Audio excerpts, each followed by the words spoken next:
Welcome to New Philadelphia, the first town in the United States founded by an African American. This short trail will take you through the heart of New Philadelphia. The original town plat of 1836 consisted of 20 blocks with 144 lots. The town grew slowly, with only 3 families living here in 1845. The population peaked between 1855 and 1865, when about 15 families lived here at any given time. First town in the United States founded by an African American. This short trail will take you through the heart of New Philadelphia. The original town plat of 18... When they would be working on my great-grandpa's farm, posses would come and try to find these runaway slaves.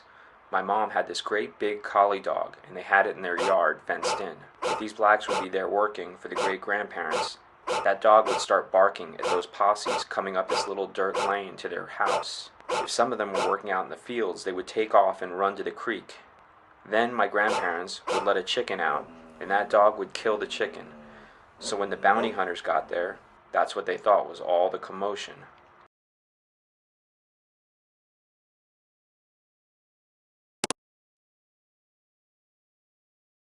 Welcome to New Philadelphia, the first town in the United States founded by an African American.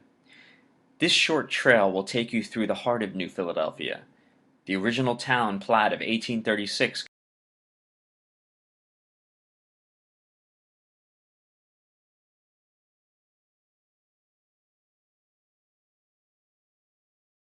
Be it known that I, Solomon McWhorter, of Barry, in the county of Pike and state of Illinois, have invented a new and useful improvement in evaporators for reducing sorghum and other like syrups, and I hereby do declare that the following is a full and clear description thereof, reference being had to the accompanying drawings and to the letters of reference marked thereas.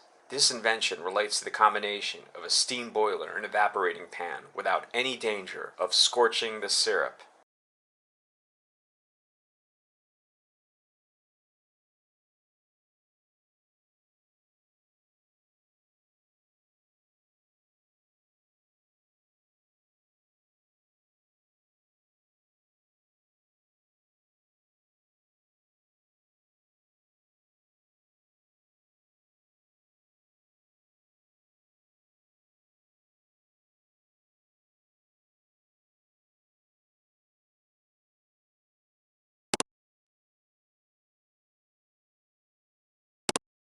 Martin and George Kimbrough bought the old schoolhouse, and researchers speculate they moved it across the road to Block 9, the only property they ever owned.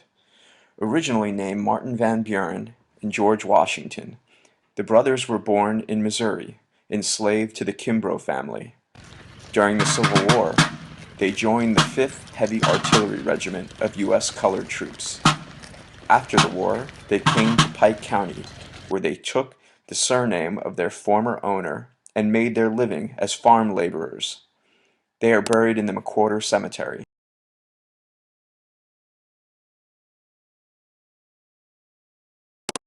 Free Frank and Free Lucy came to Illinois in 1830, bringing with them 4 of their 7 children. Their son Solomon and eldest daughters Judah and Sarah remained in bondage in Kentucky. Solomon's freedom was purchased in 1835.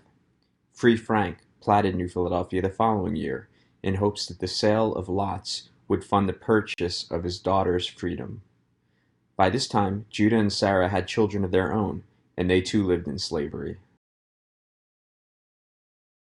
As an African American, a landowner, and someone in the process of establishing a town, Free Frank needed to affirm his legal status as a citizen. Free Frank legally became Frank McWhorter and secured his rights as a citizen by obtaining passage of the McWhorter Law. Be it enacted by the people of the state of Illinois, represented in the General Assembly, that the name of Free Frank of the county of Pike and state of Illinois be and is hereby changed to that of Frank McWhorter, by which latter name the McWhorter Law passed on January 19, 1837. Abraham Lincoln is documented as being present and active in the state legislature on that day when it convened in Vandalia, Illinois.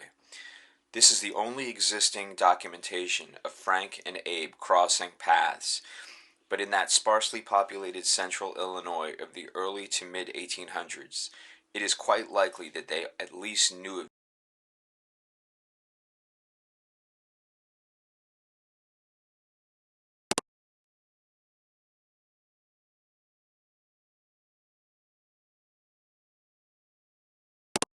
You were standing in the oldest part of the town.